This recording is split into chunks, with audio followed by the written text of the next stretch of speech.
Welcome back to my channel, and I'm excited to share yet another beautiful video with you all on our mental health series. So today, what are we going to talk about? We're going to talk about the symptoms of depression.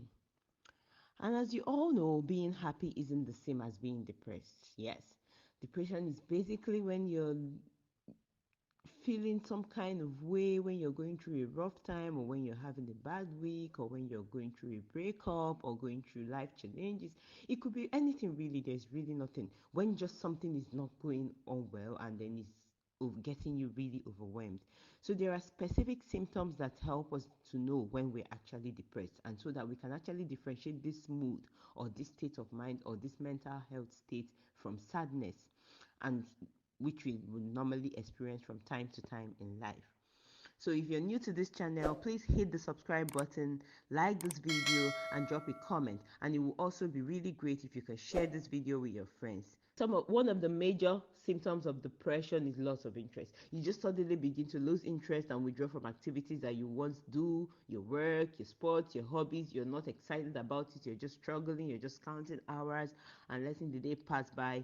And then also for married couples especially, you can also lose interest in sex. Yes, that is how you know it. So everything you can really indulge in and enjoy in the past, you suddenly lose interest. And in the case of sex also, sometimes it affects even your impotence in the part of men, and even your level of, yeah, in the part of men. So essentially, loss of interest is a sign. So it's, what depression does in this at this point is it takes away the pleasure or enjoyment you have and the things you normally would love. Increased fatigue and sleeping problem. This is number two.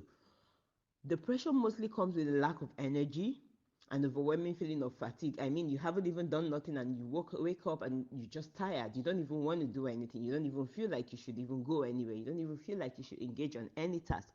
And this can be one of the obvious symptoms of depression, and could also lead to excessive sleeping, because at this point you just want to keep sleeping. You don't even want to wake up and walk. You don't even want to wake up and do anything. And this automatically will now make you have lack of sleep, insomnia as well. And because as a result you're oversleeping at the wrong time, and then when you should like really sleep properly, you lack quality and restful sleep. And in turn, what happens is that you have anxiety. So you might want to stop doing things you enjoy because you feel tired. And to make up, like I said in the first point, you now begin to sleep, and then that's how it affects you and puts you. Number three, here we have anxiety. While depression hasn't been linked directly to anxiety, the two conditions often occur together. Yes, symptoms of anxiety may include nervousness, restlessness, or feeling of tension, like unnecessarily being tensed when you don't have a reason to be. Feelings of danger, panic, rapid heart rate, your heart just keeps beating back to back, you're breathing fast, you're sweating unnecessarily when you haven't even done nothing, or you have no reason to sweat, you're trembling, it's as if your muscles are twitching, you're also having trouble or thinking clearly, focusing on anything, and then you're just worried about anything, and at the end of the day, you're not even able to achieve anything. Number four, we have feeling of hopelessness. So here, depression is remember, like I introduced earlier, depression messes with your mood actually. So in when you're feeling this sense of hopelessness, you just suddenly start to perceive that nothing will work out for you in life. You're just having a helpless outlook. You think you're not good enough. You think that, I mean, what is this about? You begin to self-hate yourself. You have inappropriate guilt. You accuse yourself. You feel guilty for every goddamn thing happening in your life. And then this, you'll be like, it's all my fault. What's the point? Which at this point, what am I even doing? And trust me, the scary thing about this point is you begin to have suicidal thoughts cross your mind. So yes, one should look out for these signs, please.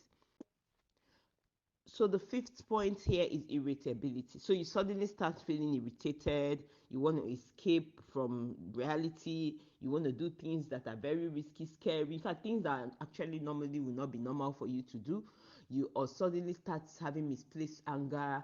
You release your wrath on everybody around you, and it's just all over the place because you're irritated. Nothing impresses you anymore. And in this point, it's also important to note that men are actually more likely to be affected by this particular symptom, because men and women actually react to depression in a different way. Number 6, we have uncontrollable emotions. Yes, depression can cause mood swings, again, like I said before, which can easily be confused as normal mood swing, but then it's not. One minute there's an outburst of anger, the next you're crying uncontrollably, the next nothing outside of you prompted the change, but your emotions are up and down at the moment. When you begin to feel this way often, please do not wave it. This is also more common in women because they are like, okay, I'm just overwhelmed, I'm just confused, I have a lot on my plate. But then sometimes this is not about just the mood. It's actually something that is actually depression setting in. So we should look out for this, please. Changes in appetite and weight. So essentially, you begin to change your appetite. You do not want to even eat, or you're either eating too much. These are the signs. So you either begin to go overweight without caring about exercising or without caring about eating healthy. You munch up on all sugary things, on all fizzy things. You don't even care about health at this point. And at that point, what happens is that you're likely losing weight or you're likely overgaining your weight. And then while others, the experience may be different for each person actually. Some people will have an increased appetite, like I said, and while others won't be hungry and lose weight. So one indication of whether dietary changes are related to depression is if they are intentional or not. If they are not, it may mean that they are caused by. Okay, this brings us to number 8, suicidal thoughts. Depression is sometimes connected with suicide. People who die by suicide usually show symptoms first, and trust me, they would have shown one of all these 7 symptoms I've mentioned before it gets to this point. Often people will talk about it and make a first attempt before succeeding in ending their life. So if you think someone around you is at immediate risk of self-harm or hurting another person, please get help. Help them get help. Reach out to a mental health professional, reach out to a doctor, just get help for them, please, and always be around them. And these are the things I think you should do. Call your local emergency, stay with the person until help arrives, remove anything that may harm the person, like guns, knives, medications, alcohol, anything that will pose substances that will pose any harm to this person, because at that point that is what this person wants. And also listen, but please, at this point, know that it's very important not to judge. You can and you cannot also argue, threaten, or yell at this person. All you need is calm to listen and know when to speak and when not to speak. So thank you all for listening today. Thank you.